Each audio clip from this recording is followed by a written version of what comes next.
ঢাকা মহানগর উত্তর বিএনপির আহ্বায়ক আমিনুল হক বলেছেন, সকল ষড়যন্ত্র মোকাবেলা করে জনগণকে সাথে নিয়ে জনগণের সরকার প্রতিষ্ঠা করবে বিএনপি।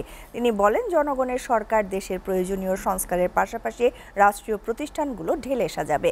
দুপুরে রাজধানীর গুলশান ডিসিসি মার্কেটের সামনে দরিদ্র ও অসহায় মানুষের মাঝে ঈদ সামগ্রী বিতরণকালে এসব কথা বলেন আমিনুল হক।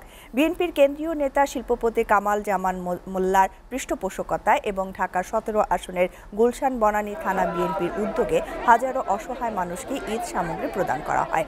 এ সময় গুলশান থানা বিএনপির নেতা এস.এম. মামুন, শাহজাহান কবির, বনানী থানা কমিটির মিজানুর রহমান মিজান, 18 নম্বর ওয়ার্ড সভাপতি নূর হোসেন নূর, সাধারণ সম্পাদক ওয়াসিম আক্তার, 20 নম্বর ওয়ার্ডের সাধারণ সম্পাদক মিজানুর রহমান আক্তার উপস্থিত ছিলেন। বিশেষ অতিথির বক্তব্যে কামাল জামান মোল্লা বলেন, দেশে বিশৃঙ্খলার চেষ্টা চালাচ্ছে পতিত সরকারের দোসররা।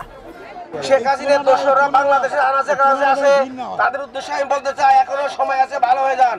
বাংলাদেশে কোন রকম আইন শৃঙ্খলা বিশৃঙ্খলা সৃষ্টি করার চেষ্টা করবেন না, করলে আপনাদের কাউকে রক্ষা করা হবে না, কাউকে ছাড় দেওয়া হবে না। বাংলাদেশে এখন যে ষড়যন্ত্র চলছে, আপনারা সকলে সতর্ক থাকবেন, কারণ ঐক্যবদ্ধ বিএনপি, ঐক্যবদ্ধ বাংলাদেশের জনগণকে সাথে নিয়ে বাংলাদেশে একটি অবাধ সুষ্ঠু নির্বাচনের মাধ্যমে জনগণের সরকার প্রতিষ্ঠা হবে।